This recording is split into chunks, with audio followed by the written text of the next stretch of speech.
Hey guys, it's Inappropriate Gamer here, and today we're going to be looking at Tech Radar's article on 12 reasons console gaming beats PCs, how the PS3, Xbox, and Wii spank the musty old PC. Please enjoy the video.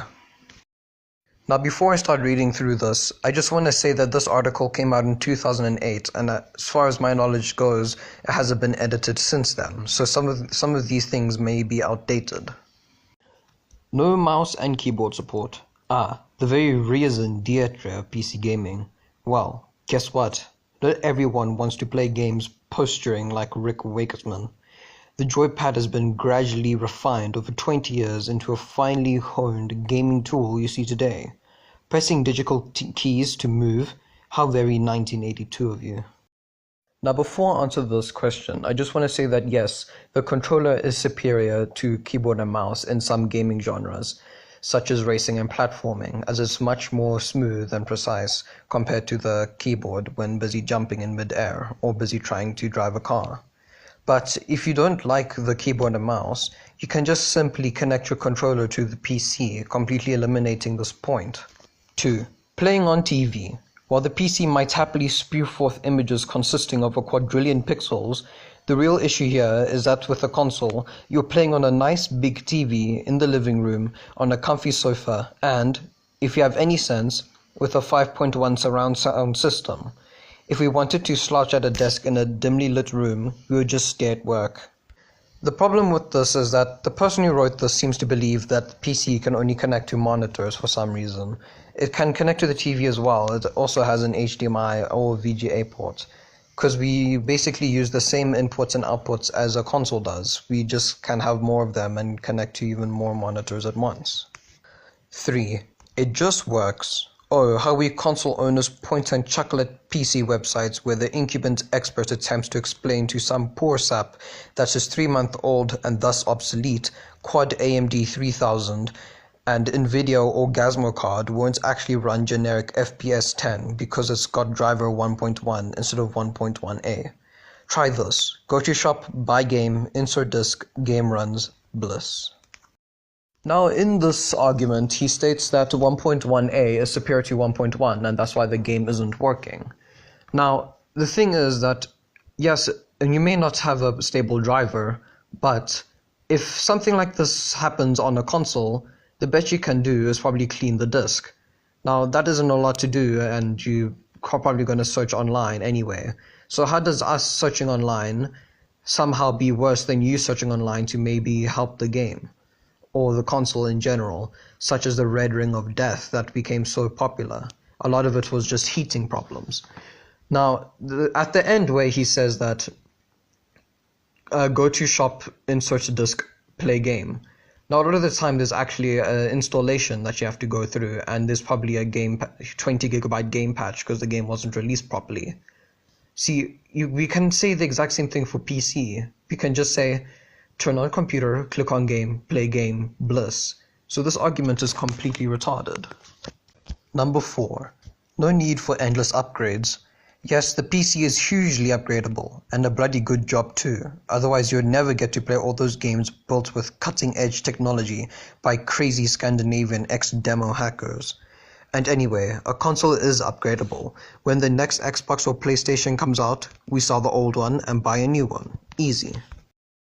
This isn't really proving anything to consoles, he's just busy stating the obvious, that yes, PC is upgradable, but saying Scandinavian ex-demo hackers isn't proving your point, is kind of just making you look like an idiot for not exactly even Googling. Second of all, upgrading is not replacing. If you buy another house, you didn't upgrade the house, you just replaced it with another house. Such as if I build a room onto my house, I will have upgraded the house by adding another room. I didn't replace it, I upgraded it by adding something new. So replacing something is not actually upgrading it. So if you say I upgraded my PS4 by buying a fucking new one, you're wrong. That's not upgrading. Number 5. Cheaper hardware. We've all heard the arguments and excuses. Face it, if you really want a decent PC to play games, and no, we don't want to build one ourselves, prices start around €500. And if you want to play games at any sort of quality, your rig is more like $1,000. For that, you could buy all 3 consoles, extra controllers, and the top 10 games of the year. Now, at the time of making this, the current exchange rate from Rand to pounds is about 18.4 Rand to the pound. Now, this article was made in 2008, so the exchange rate was probably extremely different, and I'm too lazy to change it, so that is 2008 standard on Google. So I did the math, and £500 is the equivalent of 9,200 Rand, and that's just for a low-end PC, according to this article. My PC is 5,000 Rand and outdoes my friend's PS4, and it's about £270 if we're going to convert it as well. So just over half of what you say is already outdoing one of your latest consoles. So explain that to me if apparently an extremely good rig is going to cost over £1,000, which is almost 20,000 Rand. Number 6. The Big P. The PC is gradually becoming the ginger stepchild of the developer community. Even stalwarts like Valve are moving to console because, let's be honest, piracy is eroding the PC world from within like a mercilessly enthusiastic cancer. It's becoming less and less viable for developers whose budgets are spiraling ever upwards. Recently, the World of Goo developer suggested that piracy of his game was at a rate at about 90%. That shit just ain't funny anymore. Basically what this article is stating is that PC's busy dying and being unwanted and consoles taking over, which I have no idea where they got this from. And the part where they say that Valve's moving away, that I highly doubt that. I originally thought that he was talking about the Steam console that they tried to make with Alienware, but that came out in 2015 and this article was made in 2008, so I still have no idea where they got that idea from. And with the developers not busy moving to console and not staying with PC, that's also a lie. Indie is the most prominent platform on Steam and is most prominent on PC, and it still is. It has been for many years. And with the piracy for World of Goo, that's true. I researched it, and yes, that's true. And because one game got pirated a lot doesn't mean that all games get pirated upwards of 50%. Some games do, like World of Goo, but not every single game does. And really, not all gamers pirate. None of my friends pirate, but I've read that a lot of pirates don't just pirate the game and then play it. They pirate it because it doesn't come with a beta, and they then play it as a beta. And if they like the game, they uninstall the pirate and then buy the game for real. So I don't know where he's getting these ideas from. This was 2008, so I could understand that. Number 7. The Japanese. They may not be everyone's taste, but PC gamers do miss out on a whole raft of amazing games crafted by genius Japanese developers who focus on mainly consoles. Crazy stuff like Patapon, Katamari, Okami, Vib Ribbon, Parappa, not to mention these hordes of amazing JRPGs. Now, I don't understand how console gamers do not realize this yet, but we have emulators of your consoles. We soon, probably now actually, there's probably a PlayStation 4 emulator that's already out that we can emulate all these games and exclusives you keep telling us about and how great they are. But really, we also have a lot of great exclusives. I actually have a file on my phone that's 56 pages long of just PC exclusives, and that's just to 2013. So even 5 years later, we still have plenty. We even have like a few thousand more exclusives, probably at least 100 more exclusives that we can then say these are exclusive to us, so your exclusives aren't exactly special anymore, especially that we can emulate them on a PC very easily. Number 8. No first-party support. Because the PC is an open platform, there's no ownership and therefore no desire to drive it forward. Microsoft is way too busy with the Xbox to bother about games for Windows. And so we either get the biggest games first with PC ports following months after, or we get exclusives that never appear on PC at all. Still, at least you have, Crysis and Crysis 2. Now, this one annoys me personally. It's busy saying that there's no point to drive the PC forward, even though your chips for your consoles require our PCs to improve so we can create them and even manufacture them. And you require our PCs as well to create your games. And really, games for Windows, that horrible thing that no one even liked and was completely broken. I never personally had any experience with it, but apparently it was one of the worst things from hell. And with this thing about that there's no exclusives, now this actually just pushed me to put this link in the description of all the exclusives. So I said before that it's in the description, but I'm going to say it again now so you can go get it. Number 9. The lack of patch mentality. Okay, we'll admit it, console games do get patched, but infrequently, and not to any great extent. Truth is that, for the majority of console titles, when we buy our games from the shop, they're actually finished, which is nice. Now, when an update comes out on PC, it is not usually very big, and if it is very big, they're usually adding something new, or something exciting to add onto. This usually happens in a game like Counter-Strike and TF2, which in fact doesn't even get updated that much. But the amount of times I've heard people complain about their 10 to 44 gigabytes update on their game that they had just bought for their console that is apparently quote-unquote finished according to this article, I couldn't count past it. I haven't counted that far in school apparently yet. The amount of times that I've heard online that this happens is amazing, because they don't finish the game properly in the amount of time that they were given, because they have to keep rushing, because the game actually usually has to come out once a year, such as a game like Call of Duty and Assassin's Creed, which apparently is going to be a finished game, especially in such a limited amount of time. Number 10. Innovation, innovation, innovation. It's true that when the PC gets it right, PC gaming is awesome, beautiful, high-res, online fragfest.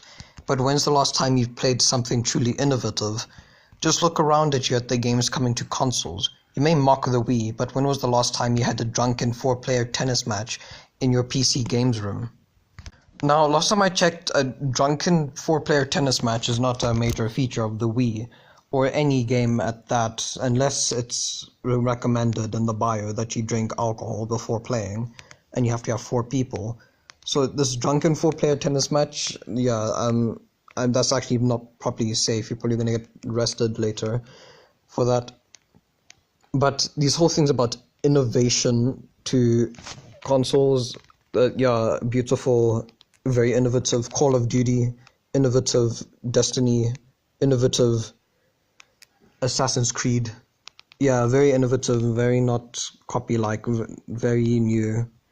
Like in FIFA 19, like people praise this game for being new when all they really did was change the color of the shirts for some people and then actually add a proper feature, which they could just do in an update.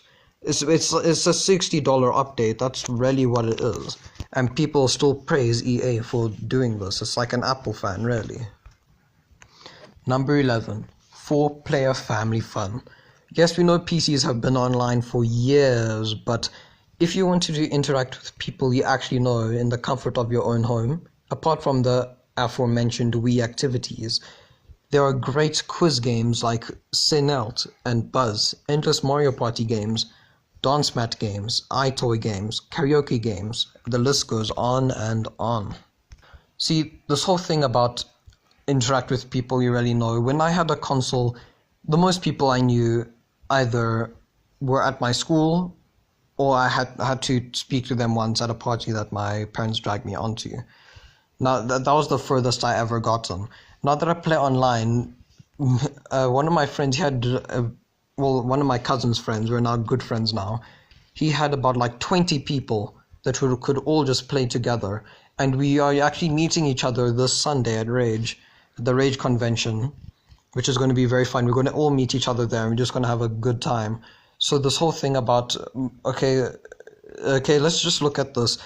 The fact that you're at home, what's the difference between having a iToy game, karaoke game, a Buzz game on a console and a PC? There is no difference.